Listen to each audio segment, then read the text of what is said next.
the mind is a proper drama queen. Yeah. It's like a baby chucking his like toys out the tram, just like, it's not going how I wanted. And then you fought for so long for what? Because it's never going to be perfect. You just have to be happy with what you're doing when you're doing it and make the most out of it. That's so true.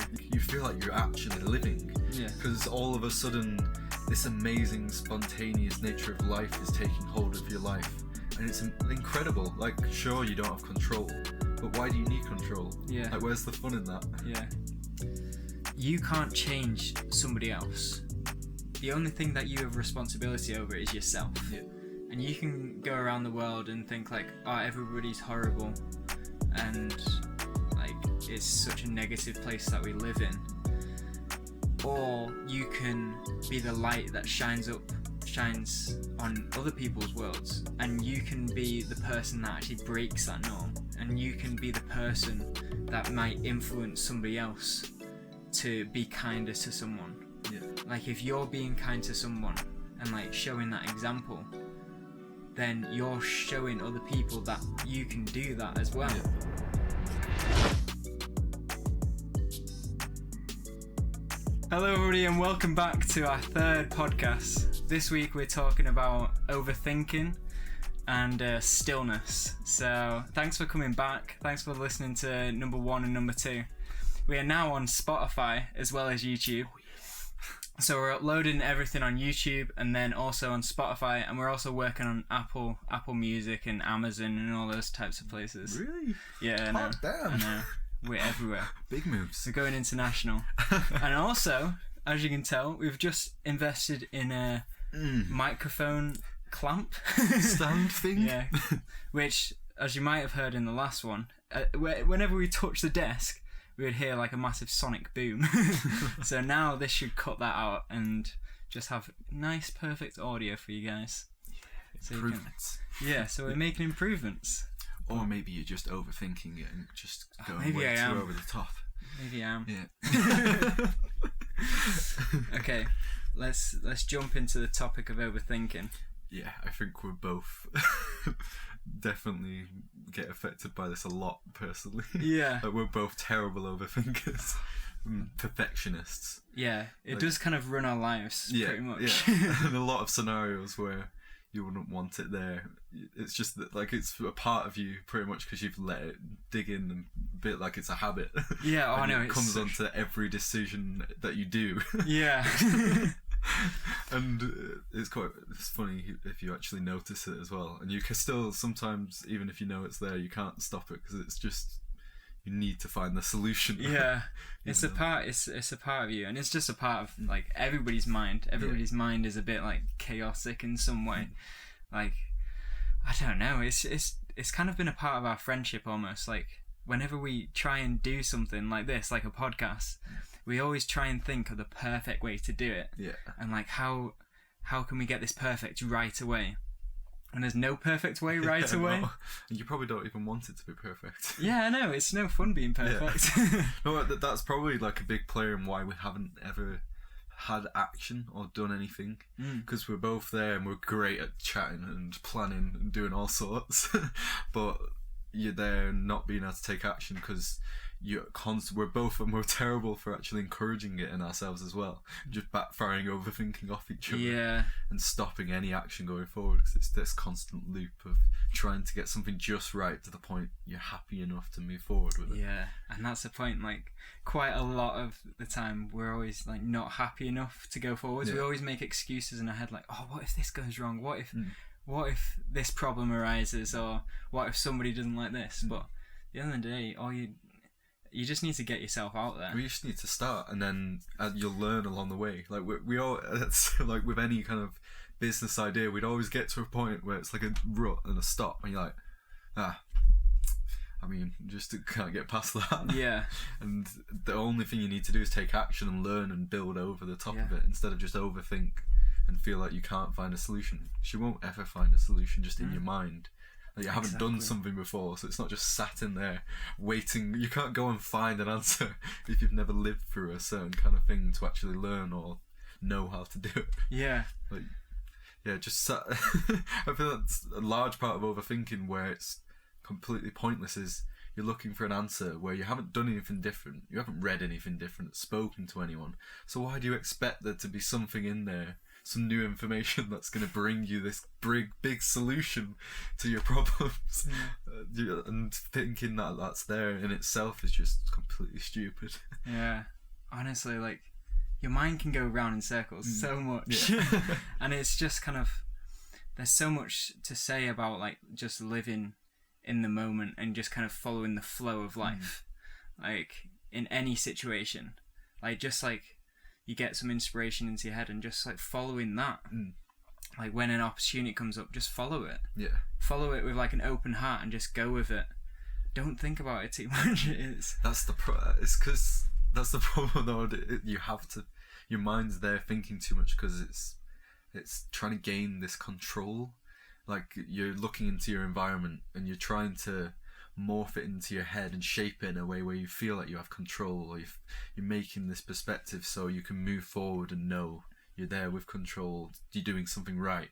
But in reality, you can't change the world, you can't really do anything about it. Like you are the one who's thinking you can change the world, but in reality it's going to move no matter what. It's always going to change. You may as well go with it. Yeah, like it's crazy actually, because we put so emphasis on being able to change and like thinking like, oh, we can change this about our lives or we can change that, and like we listen to our mind and like when we're making these decisions and go like, oh, I don't want to do this, I don't want to do that. But the earth has been around for 3-4 billion years before you were even born. Yeah. And it's going to be around for like 3-4 billion years after you die, which is quite sad.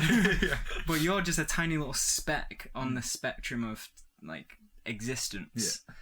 So why is your like intentions going to change how life is? Well, it's only changing your specific perspective. Yeah. Like when you make a big decision in your head and you think a certain way, all you've done is settle your mind to the point you might not have to think as much anymore. But in reality, in the world outside, nothing's changed. Yeah. Just inside, you're like, okay, I'm a bit happier with that. Yeah. So I thought it through and decided, yeah, maybe I can put up with that. It's okay. Yeah. And just made some excuses in your head, Yeah. so it's all fine. And things are like going your way. That way. Yeah. Like things are going your way. Like say if you're like, oh, I want to go camping this weekend. I really hope the rain stops so I can go camping. Your thought has no impact on like whether it rains or not. Yeah.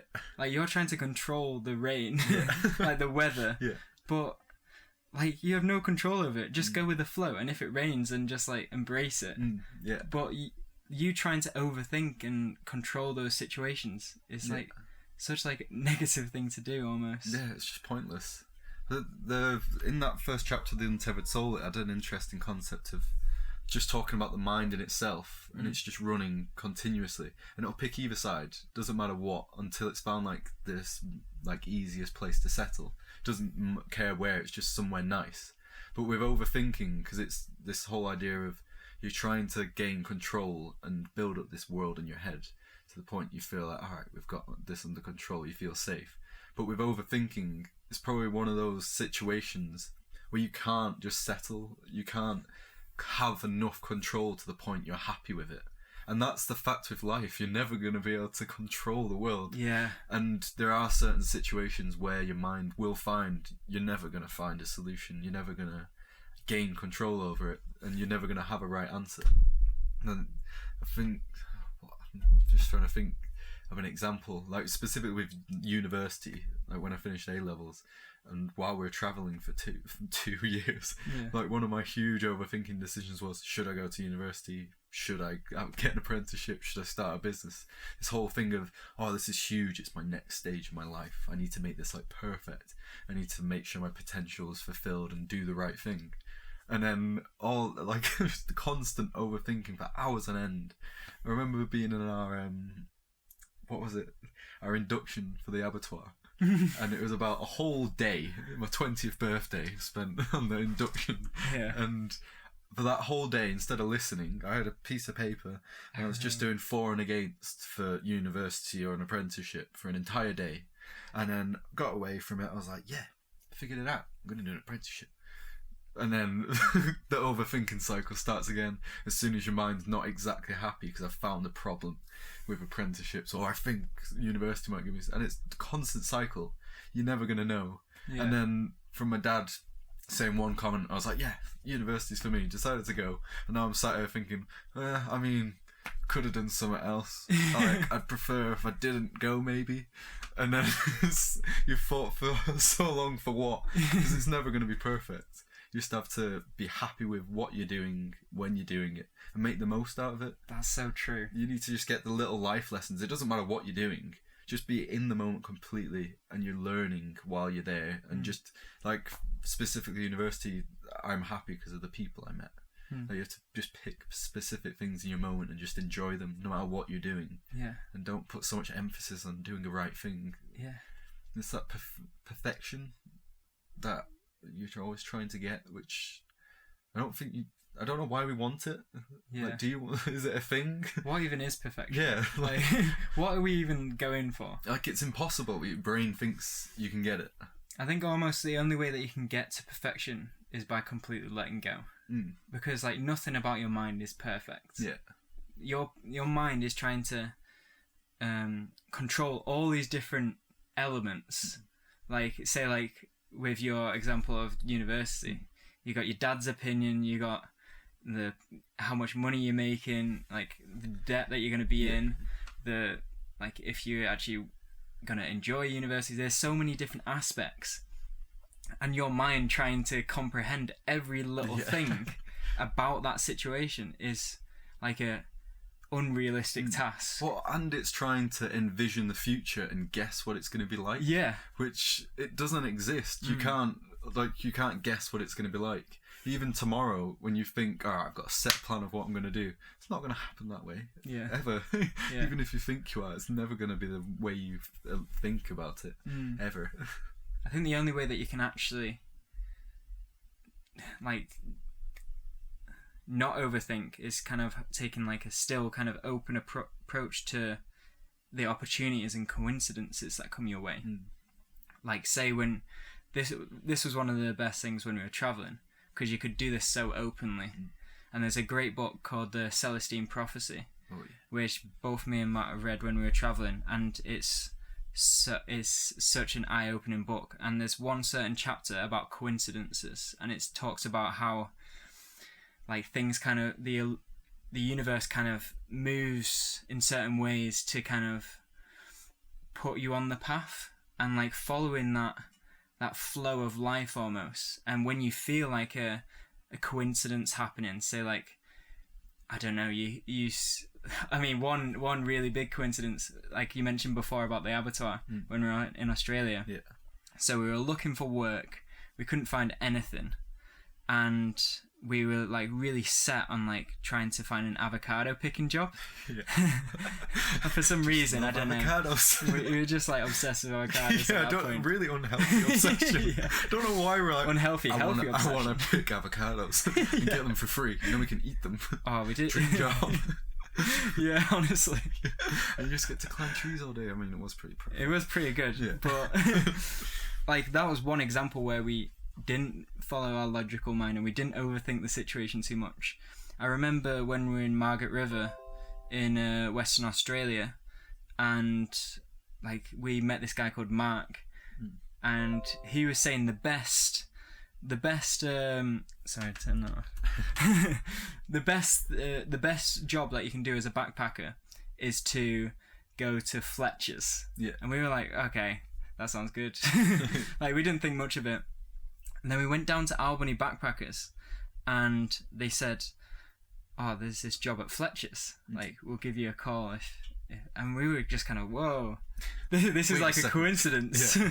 Like, everything was starting to link up in a weird way. Yeah. And we went back towards, we were going to start the avocado job the next day, or like that next week. Yeah.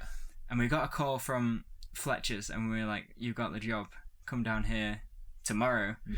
And we were just kind of like, like, these things are just lining up too nicely.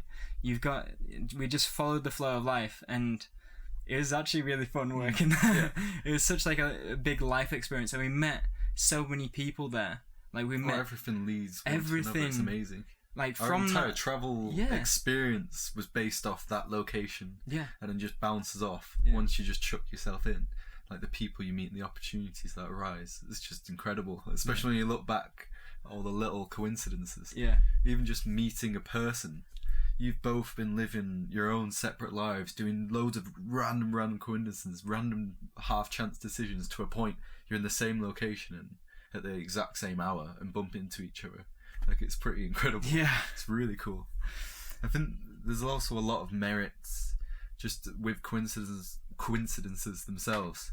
Being able to be in the moment and let life take you. Like, you're not just sat still trying to think it through. You allow those coincidences to arise, because whatever you have in your mind, whatever you want to achieve, you will see, and they'll start presenting themselves. Like, they'll be there because things will one after another, because you're out there trying things, doing something. Things will line up and things will happen. Yeah. And that's the best way to have it. Like, things just constantly happening one after another, instead of just sat in your room expecting something to happen. Or like trying to control in your mind, like, I really want this to happen and this to happen exactly this way. Yeah. Then when it doesn't happen, you're like, oh. Yes. And if you're going with the flow and it's spontaneous, it makes it so much more exciting. Oh, yeah. And like, you feel like you're actually living. Yeah. Because all of a sudden, this amazing spontaneous nature of life is taking hold of your life. And it's incredible. Like, sure, you don't have control, but why do you need control? Yeah. Like, where's the fun in that? Yeah. It's almost more exciting because you don't know what's around the corner. Yeah, and our mind doesn't like that because there's no control or safety. And it's easy to do when you're travelling or something specific like that, because you have to live like that. You don't have a structure. And then when you come back to your home country and you have your same habits, same life, that kind of spontaneous nature dies. But why can't it be the same?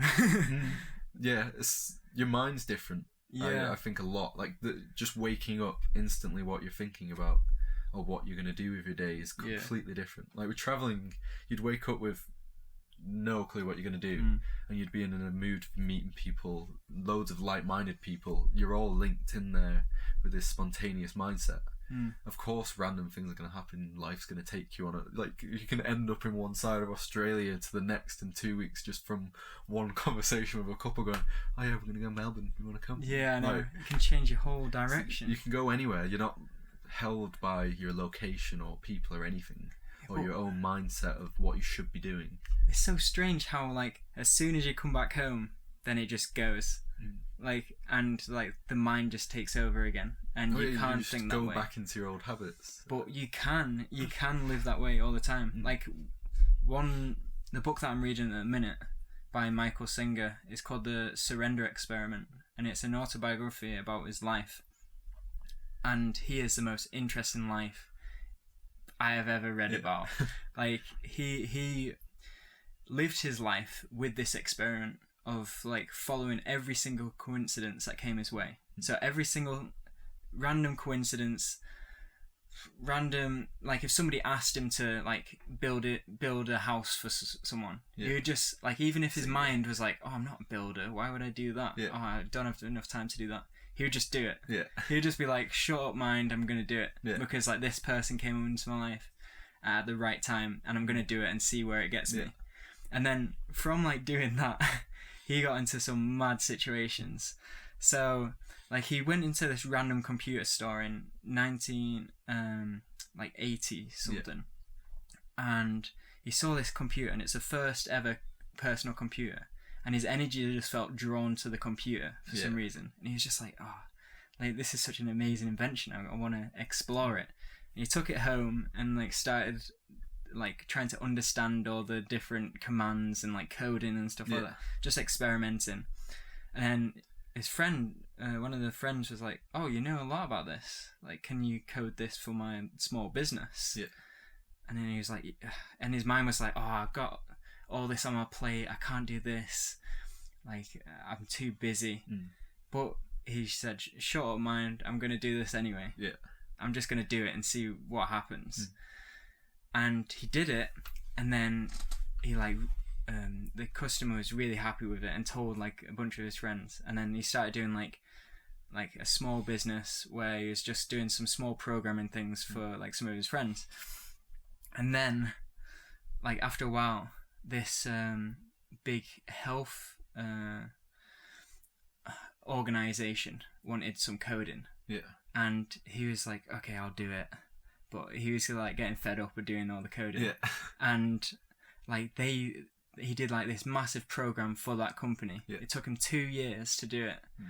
And then like fast forward about 10 years down the line, and this company is publicly traded, like making $10 million a year.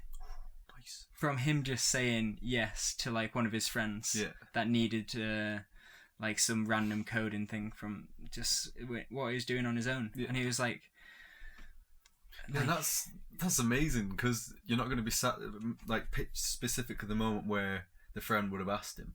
He's not going to be sat there thinking, like, he could overthink about it loads, just discussing like which avenue's good for him or not, and probably decide, no, it's not right for me, just thinking it through. When you could just go for it, see what happens, and that's exactly what could happen. Which is incredible.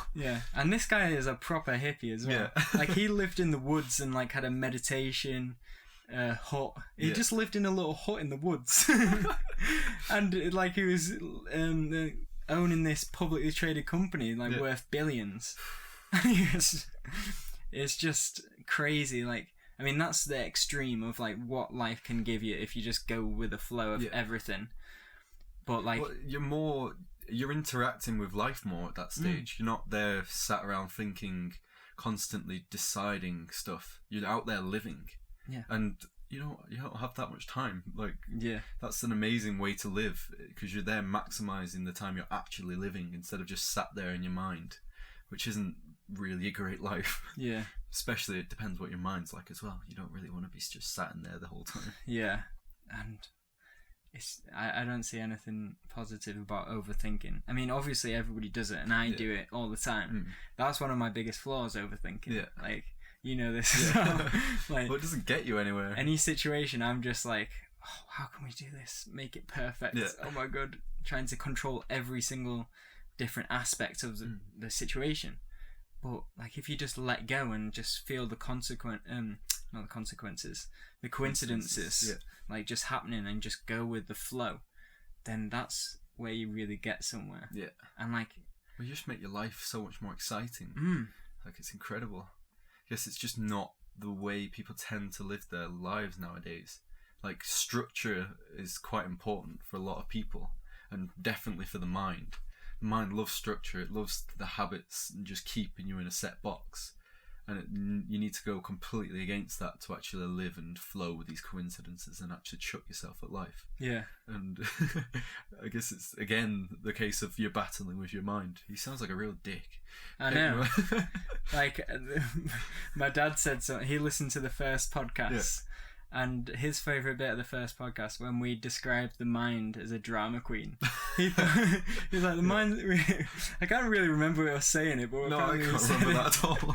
But we said like the mind is a proper drama queen, and it is. It reacts to everything. In a way because it's just not having its way. It's like a baby chucking his like toys at the tram, just like, whoa, it's not going how I wanted. It's exactly like that, and you can't ever have it how you want it. And I'd love to have a mindset where you don't care, like you shouldn't, because you're never going to control life, and you're never going to have a set way and get something perfectly right. For me, I can only see the way you see something as perfect is if you're in the moment, specifically, not looking to the future, not overthinking, just specifically in the moment and looking at life, because life it's in itself just incredible. That can be perfect. Like, all you need is that. You don't need to be making these amazing decisions and going anywhere. Just be in the moment you are. And that's probably why, following those coincidences, he was able to get to those heights he did, because you're there, conscious, in the moment, seeing life, all the opportunity it has, all the people. Like, you can, when your mind's focused and you're so set, you're blind. There's so much, and it's quite scary. Like, you can go a whole day and you might have missed something incredible. Like every time we've ever spoken about consciousness or just being in the moment, and you're walking around and you do that thing Jay Shetty talked about where you do the 5. Oh, 5, 4, 3, 2, 1 method. Yeah. Where you're looking at 5 things you can see, 4 you can hear, smell, 4, all sorts. It's 5 you can see, 4 you can feel. Sorry, I thought you were only doing 3. I was like, you don't know how to count. This guy. I Been a can't long count, time man. since math class. Oh my god. Yeah, 4 you can feel. Yeah. 3 you can hear.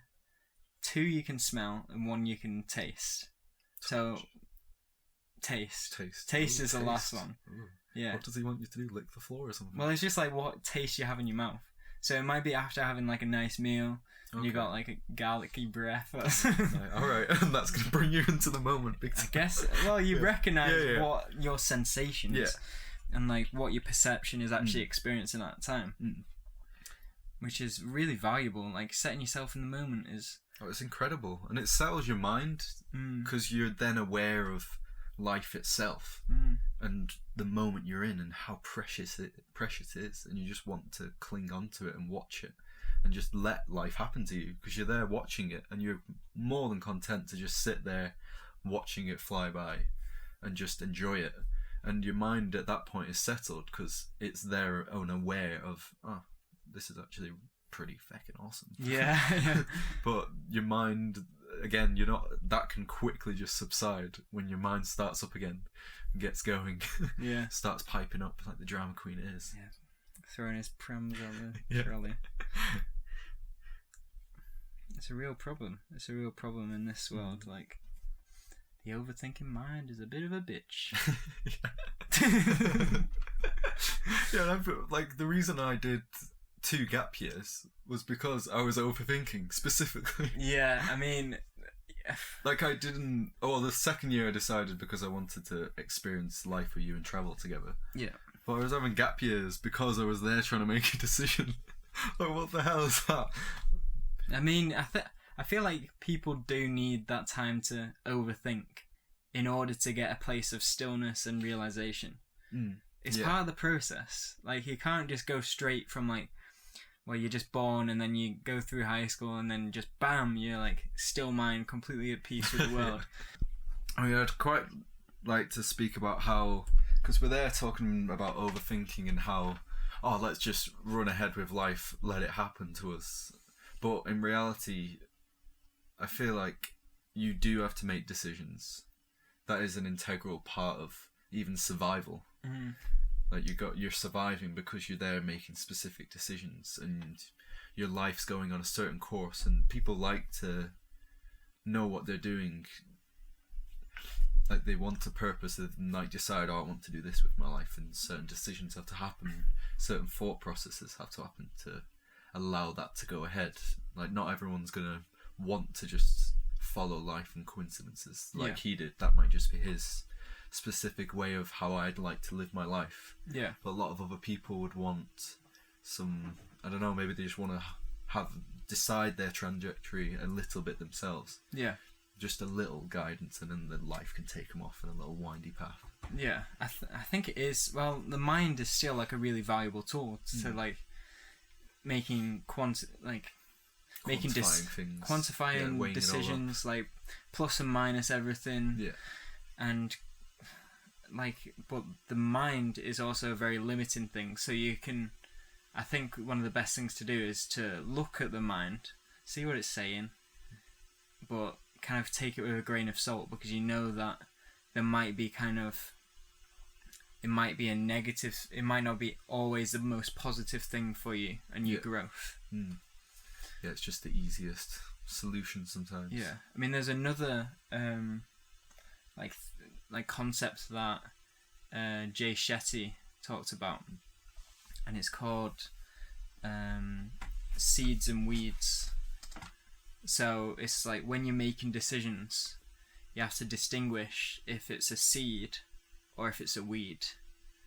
So a seed would be something like the decision that you make is actually going towards something positive. So like something like if you're serving somebody and like making somebody really happy, like that would be a really positive seed decision. But you can also have decisions that are weeds, like say like if it's has more emphasis on the ego, or like it's got like a lot of pride in what you're trying to accomplish, or like if you're trying to impress others, and like you because I guess like specifically those things like the ego, they're going to be holding you back, like weeds do, taking energy from you, whereas the seeds can lead off to all sorts of different opportunities.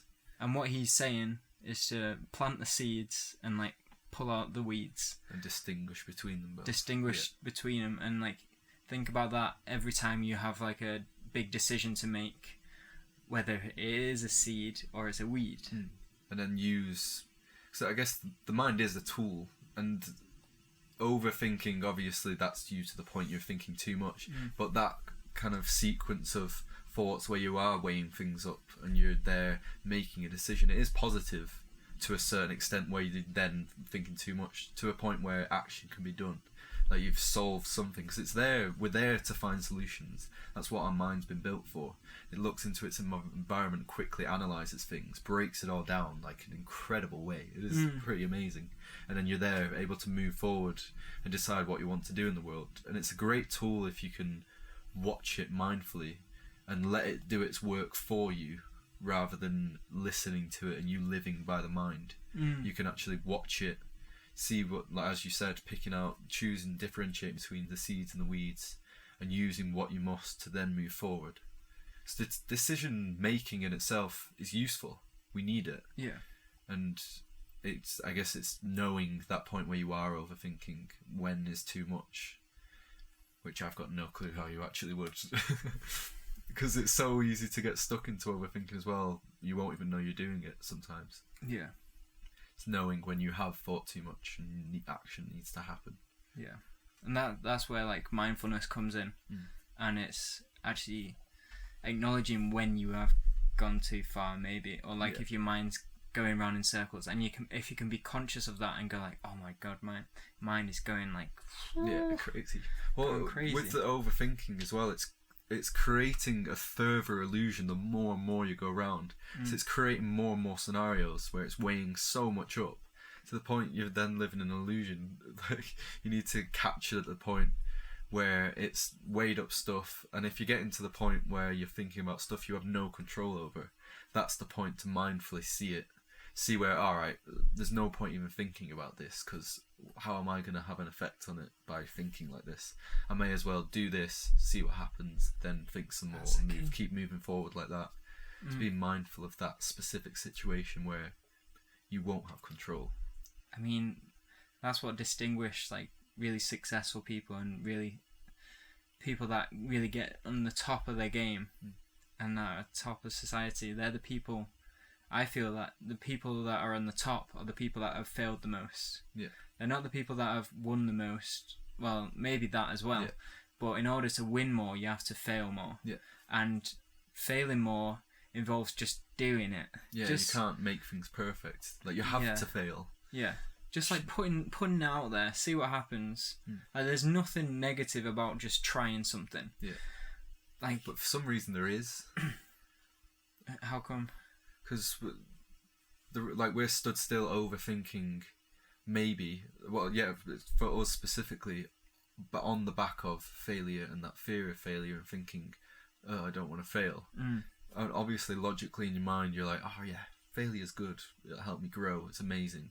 But your mind doesn't want it because it's, I don't know, scary. You feel like your ego's going to get hurt.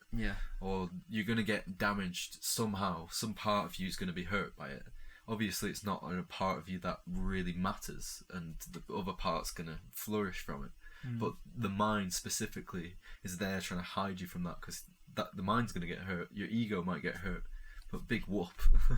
Like the ego, like we said, is the drama queen. Like you need to be pushing for that fear to actually grow. You can't be letting your mind decide if it wants to get hurt or not. Your mind's not the one who's living. He's not the one who's having and enjoying this life. It's you. You're just the one watching it. You may as well not let it control your life as well. So true. So true.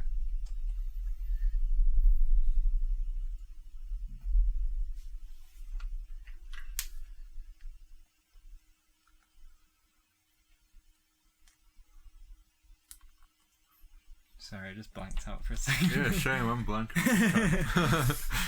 I had a thought, but it's just gone. Yeah. Do you reckon overthinking actually makes your mind go blank as well? Yeah, But I there's was nothing in there. probably overthinking just then. Yeah, because you're overthinking about what to say. But I feel like sometimes, like, just being silent and not having something to say is fine as well. Yeah. like there's, I think I was going around in a bit of dialogue with my head then. I was just kind of like, oh, there's a silence, like, what should I say?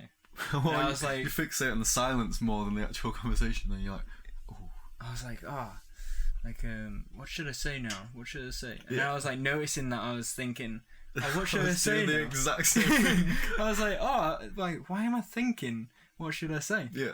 Yeah, I was doing the exact same, and then it gets to the point where you just sat there in your mind. Yeah. Well, that's quite a powerful experience, even. Like, just noticing that you're overthinking, and you have to fill in that space. Yeah. Because you really don't. Like, silence is great. I love silence.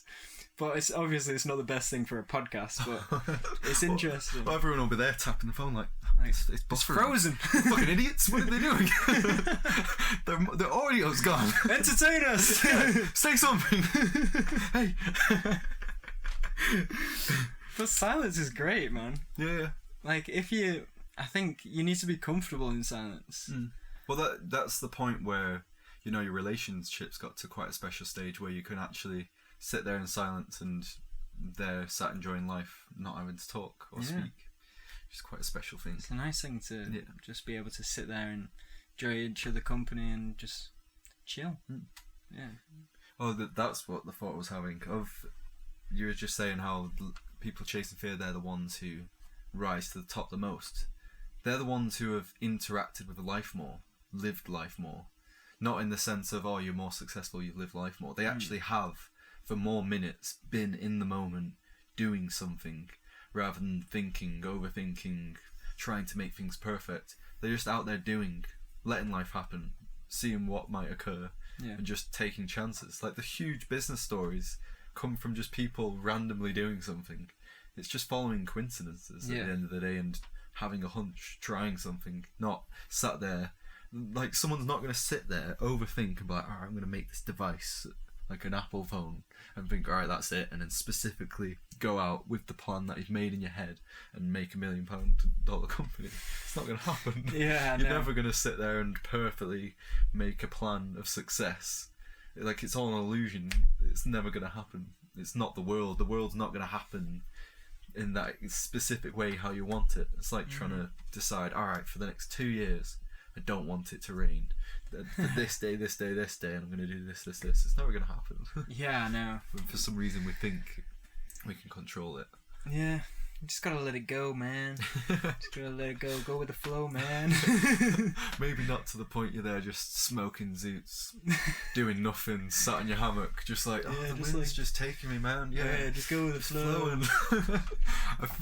Oh, what a coincidence. There's a joint in You my need pocket. to be actively going with the flow, as in actively engaging with life, and actually the flow as in life's continuously moving. It's a continuous cycle. It's not just sat there doing nothing. It's actively engaging with life and going with what, like everything outside, like that leaf is moving specifically 1 millimeter right to left continuously. That's a flow. Like, life's always moving. You have to actively just go into that and engage with it. Yeah, I think the key is, which a lot of people miss out with going with the flow and being in the moment, is that in order to be successful at doing that, you need to give it your all in every single moment. Like, go into every moment, in the moment, every situation, just with like all your heart energy, just all your soul, just invested into whatever the hell you're doing. It doesn't matter what it is. Yeah, anything. If like something comes up in your life and you give it your all, that's something amazing about that. There's something incredible. Yeah, There's something and beautiful. it brings a lot of satisfaction and just joy.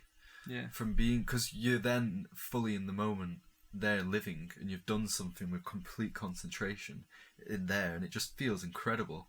And being in touch with like the finer details, it's just, I don't know, it just feels like when I'm climbing and you're there like knackered and you have to purposely like do a millimeter of your finger and focus on that. It's just incredible knowing you can go down to such a fine detail with life with your concentration. But at the same time, like, it's a fine detail, that little finger. But it's also just like, climbing is such a good example with like going with the flow. Yeah. Because like literally when you see somebody that's really good at climbing, it's almost like a dance. Yeah. They're like dancing up the wall. Yeah. They're not really thinking about it. They're just kind of like, it's like their brain's just in a different mode almost. And They're it just like, exactly what to do. how the hell can I go up this hill using this cliff, using my skills and not fall? Yeah. And they're just like, it's like there's a real like stillness about the movement. Yeah, and like how they move. Like it is perfect for life because they're gonna accept anything that comes. Like if you're doing it blind, any hold that you see, you don't know that it was there for the first place. You're going with it's just a complete coincidence, and you're just going with whatever comes. Yeah, and it's such a beautiful thing as well because it's so black and white. It's like you fall or you don't fall. Yeah, well, yeah, that little pinky could be the difference between you there getting to the top and feeling proud of yourself, or just slipping and falling. And like if you're doing free solo, it's death. It's life or death. Literally. And that's a really powerful. That's like probably one of the more powerful like flow states that you can get into when it's like life and death. And your movements have to be so fluid to get up this. Oh yeah, and your mind has to be still. You can't, if you're overthinking in that moment, your energy, your thought processes won't be there on the exact movements you need to do. All your muscle memory won't be there in line. Because you're there in your mind and it's distracting. All your focus isn't on maybe that little muscle and tendon. It's there in your mind overthinking like, oh, I won't be able to hold that. I tell you what, if you were up like free soloing, like climbing up a massive, like what's that place in Yosemite? Oh, Yosemite National Park, but I forgot the cliff face. Oh, I forgot what it's called, but the one in something like that. Imagine like being halfway up there and you start overthinking. Oh, you're dead. Yeah, you're stuffed. If like one thought of like falling comes into your head, you're dead. Yeah, like you're gone. That's kind of the beauty in athletes, specific, like with climbers there. He's built up not even just his skill level, but the mentality to keep his mind completely still, and he's there able to put himself into the moment completely and allow himself to do that. It's just incredible, because if you don't have control of your mind and it does think, because your mind will go and like, oh, you might not hold this, you might not do this, can get all sorts of scenarios into your head. And once that happens, you're stuffed. Yeah. Like, he needs the still mind to actually be successful. Yeah. Which is nuts. Yeah, I know. Like, it's everywhere. It's not just climbing, it's every sport. Yeah. So say, like, even, like, football. Like, when you see, like, Lionel Messi, like, dribbling. Yeah. That is such, like, an awe to watch, because when he's, like, going in and out of defenders, you can tell like he's completely obsessed with just keeping the ball like as close as possible. His attention is so fixed on the ball. Yeah.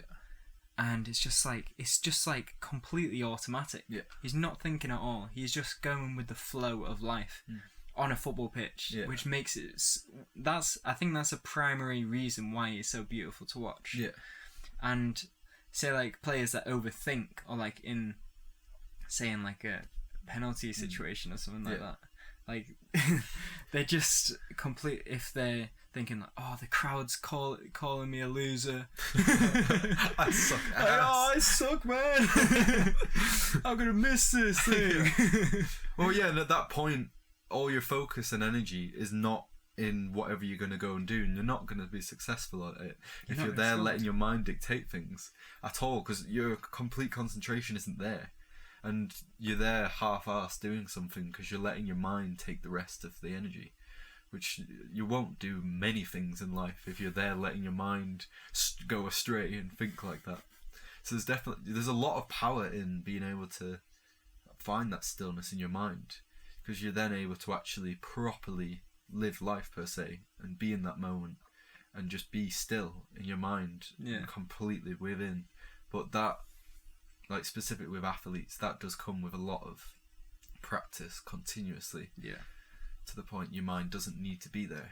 Yeah. Because it's just natural. It becomes like second nature to them almost. They just kind of like, they get onto a field or like they have a ball at their feet and they know exactly what to do with it. Like it's so automatic. Do you think you could have that kind of state continuously, no matter what you're doing, just within life itself?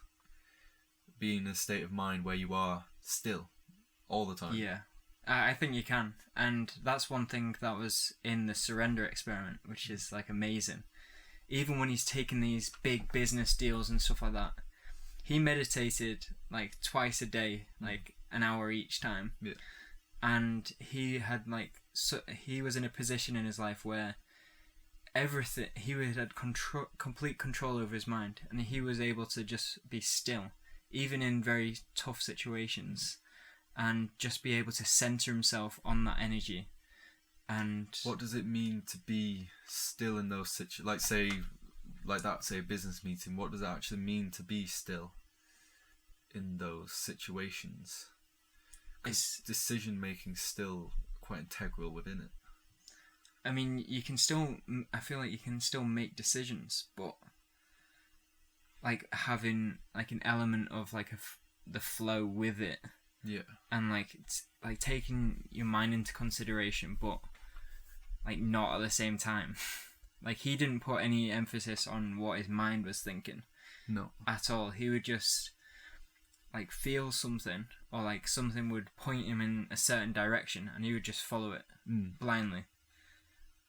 Yeah, because Sadhguru was talking about how once you get to a certain, I'm just going to say stillness for the purpose of what we're talking about, you untap into this like unlimited energy.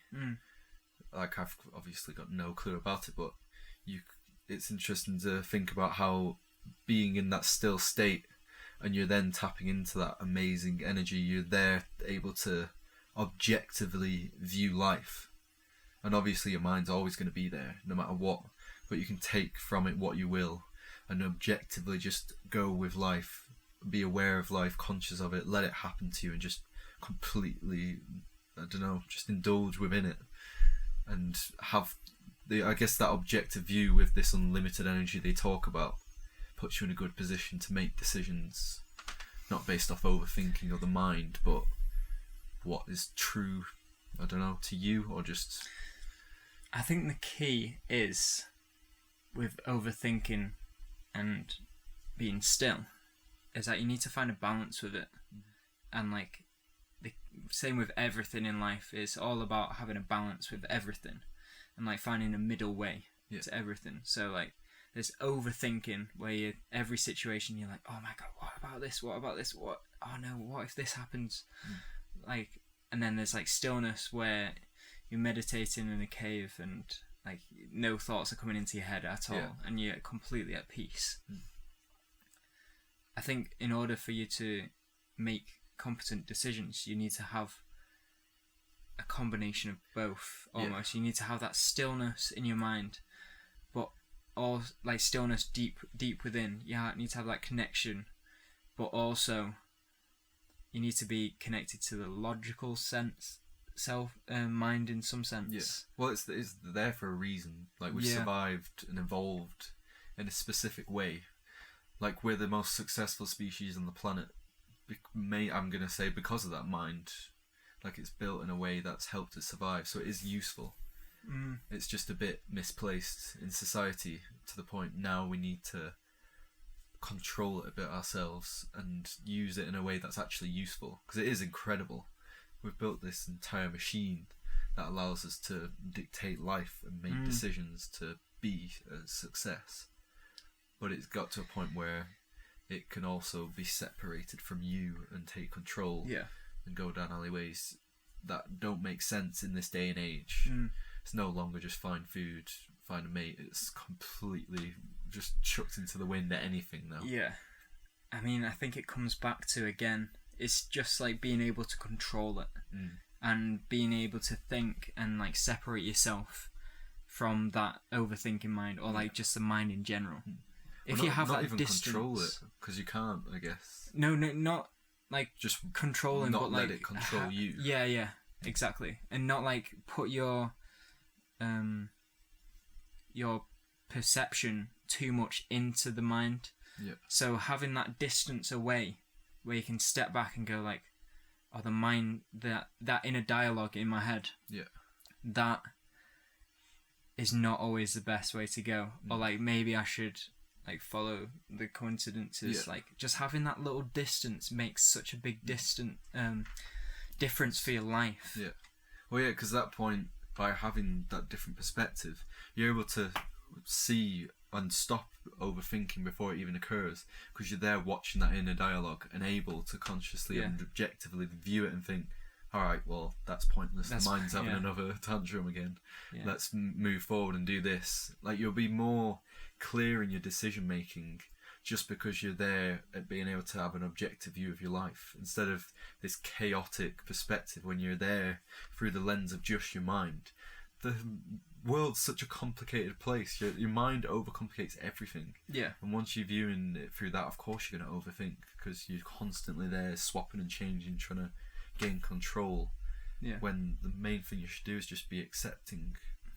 So that's where you're going to be, I'd say, the most happy. Yeah, I think so. Because like from that overthinking and like taking those situations and multiplying it by 10 in your mind, that's when like anxiety starts, depression, like all these mental health problems. Yeah, it's all stems from taking a situation in the moment and times it by 10. Just living a fantasy, because you've just created this continuous cycle of thoughts and a world inside your head, and then looking out on the world, you're seeing it through a perspective that's just completely distorted, and not objective whatsoever. You gotta escape from it. Yeah, you gotta escape from it and look at it for what it is. And once you get over that, it's unlimited what you can do. Once you completely submit to the power of like just the flow of life, you can take it anywhere. It can take you to like be a bloody the owner of a multi-billion pound company, like in the example of the surrender experiment. Or it could be like, I don't know, like it could be anything. Like I could be like a TV host for CBBC, and then like I end up starting my own children TV channel, and I don't know, I just make it up on the spot, but who bloody knows, like that might be where I'm going. And if life is choosing that for me, then it's probably going to be a pretty good route to go down.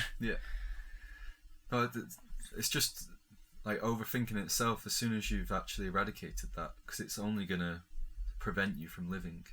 And once people actually start kind of controlling it, seeing it and being mindful of it, you're then able to take your life to whole new levels by just being able to actually live, not be there sat in your mind, be there actually active in the world, engaging with it, and letting life take its course and just living to the max. Yeah. And I think also, which is really interesting, I just had a thought about like when you actually do surrender to like the flow of life, like that's such an amazing experience, because when you start surrendering to like people's requests, say if somebody asks you if you want to do this, like, and then you're just like yes, and you go with it with all your heart, total involvement, then you have such a big capability to serve, and you can serve people just like, and those opportunities just come up, and if you follow that, you can serve and like create so much happiness for people if you just go with it. Is there not scope for, if you are in that mindset, just being taken advantage of though? Because there's a lot of people, especially nowadays, just driven by greed and negative traits, whereby they will use people to the point it's then only benefiting them. It's not benefiting like society or the world. You're then using someone's energy and time where they think, oh, I'm letting life coincidentally take me to this place, but they could just be used to the benefit of a few people driven by that greed. That is interesting. So you can be quite naive, and people do get taken advantage of. And if you're there telling them, oh yeah, just go with the flow of life, the world's cruel. Like if that's the principle you're going to be teaching your kid, and you send your kid out there into the world under the principle of, oh, let life take you, you can be manipulated so easily and just let other people, not life, because we're there speaking about how life has coincidences. But what about if life's not the flow? Other people are there dictating this flow you're chasing, and you're then just going with what they want. It's not life then controlling, it's them. I feel that is really interesting, because like that is something that I've been thinking about quite a bit. Like, if you are putting yourself out there as this person that goes and he's like a yes man, just behind everything. There's a danger behind it. Like, is that making yourself vulnerable? Yeah. And I don't know. Because it might be then taking you on a path of life that isn't true to you again either, because you're then submitting to other people. Yeah, so just because there's a difference between submitting to life and submitting to others' wants and needs. Like there's a difference between looking at someone and serving them and helping them because you've consciously decided, I want to help these people, or actually helping someone because they're telling you to do this.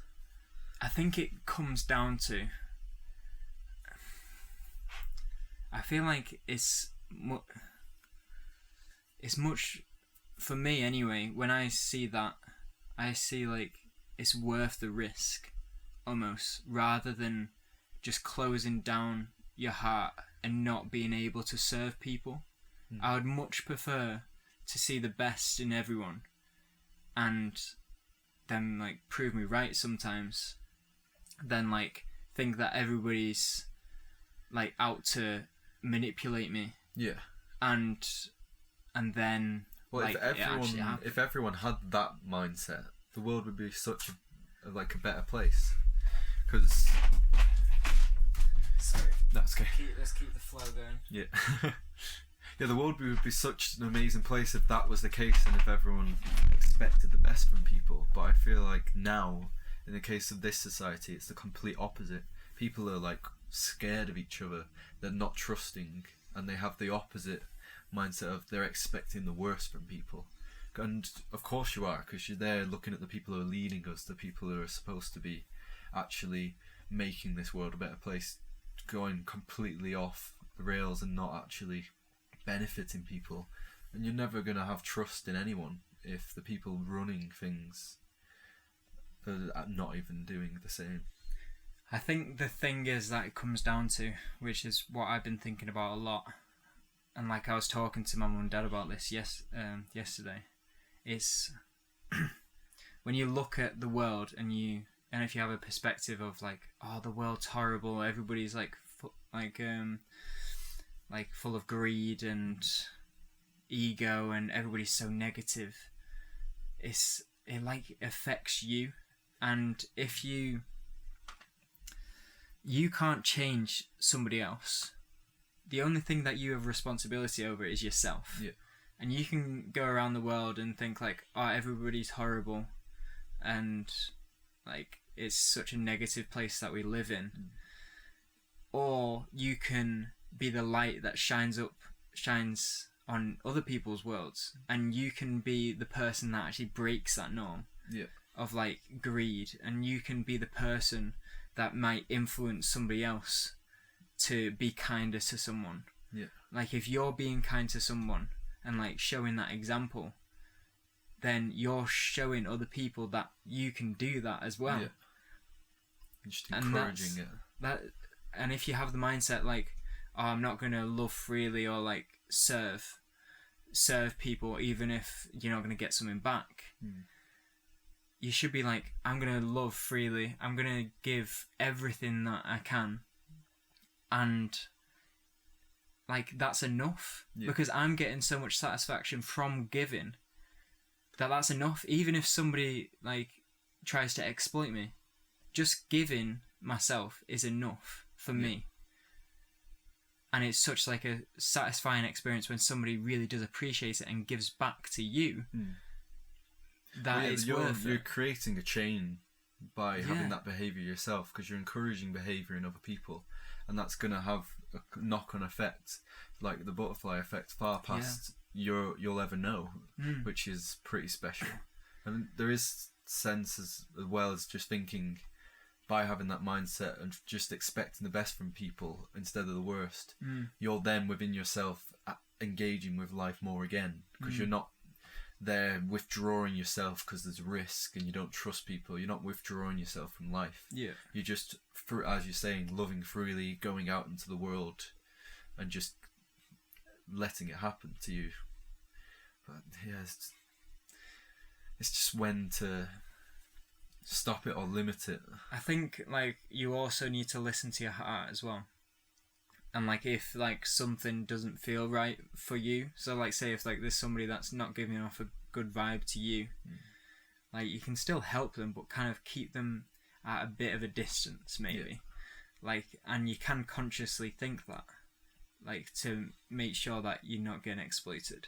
But like also when people are willing, and then you should give your all and your full heart and everything to them.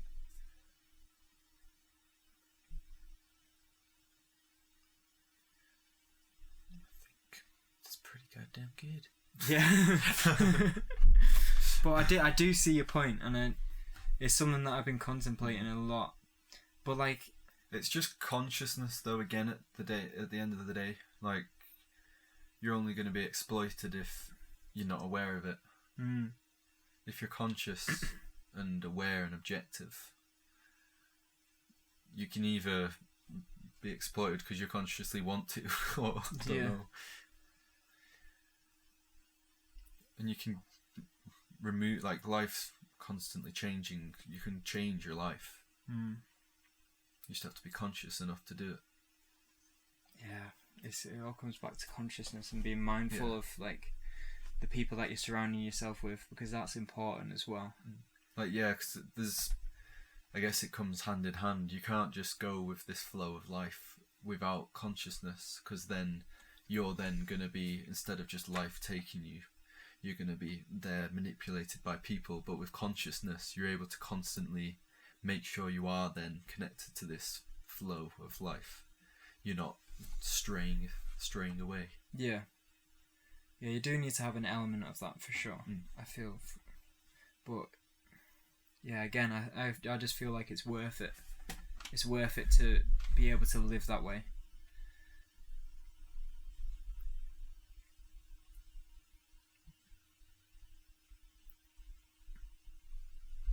Wrap it up. Yeah, let's wrap it up. How do you wrap it up? Alright. Overthinking is bad. Overthinking is bad. And you shouldn't do it. But like, we have gone really deep in this conversation actually. I think it's been a really good one. Yeah. Like, it's been really, like, I've had a lot of revelations about myself and serving and overthinking and being just following the moment. Yeah. Which I feel like, it's been like our conversation now, I had barely thought about everything that we're saying. Like, we just kind of just went with the flow and didn't overthink and just spouted everything out. So I hope you got some value out of it and enjoyed it somewhat. But yeah, the podcast is now on Spotify, so go listen to it there. There's a link in my bio on Instagram, and it's down below in the comment section. And subscribe. We've got, how many subscribers do we have now? We've got like 24. Oh, we do, yes. So we're smashing it at the minute. Getting famous. Keep on smashing that subscribe button, and just like tell everybody you can about it, because we want to get the word out, and we want to impact more people and just spread the conversation, really. Well, I just want to engage with more people and have more conversations and just let other people feed in. Yeah. Like, I just want people to question and help us question more about life, because there's always going to be a new idea. Yeah. There's always going to be a new way of thinking, and the more and more people that come in and be critical or have opinions, that's like incredible. That's what we want. Yeah. That's where you can learn the most. I mean, that's what the whole community is based off, really. Yeah. That's what we want. It's like about like being open and asking questions. And that's it. That's you don't it. have to know everything. You don't have to know everything. It's all a process. Everybody's learning. Not one person knows everything in the world. It's about learning and being almost open to being... What's the word? When you kind of don't know anything. Ignorance. Yeah. Like, being ignorant is actually almost something you should embrace, I feel. And that's what we should be doing in this podcast. And we are. We're trying to question as much as we can. And soon we'll be having more guests on and like getting more questions. And they're going to blow our mind, because they're going to be like, what you're talking about is wrong, man. Well, it's probably good to have a different opinion other than us, because we're used to each other's conversation flow. Yeah, we bounce off each other and just kind of... We have like very much the same kind of mindset on certain situations. So it'd be nice to have different inputs, different ways of thinking. Yeah, it can drastically change your life just by having one opinion. Yeah. So it'd be awesome. Yeah. All right, that's it. All right. Thank you for watching. Yeah. See you next time. Get a cheeky peace sign in there. What was that? I've never seen you do that ever.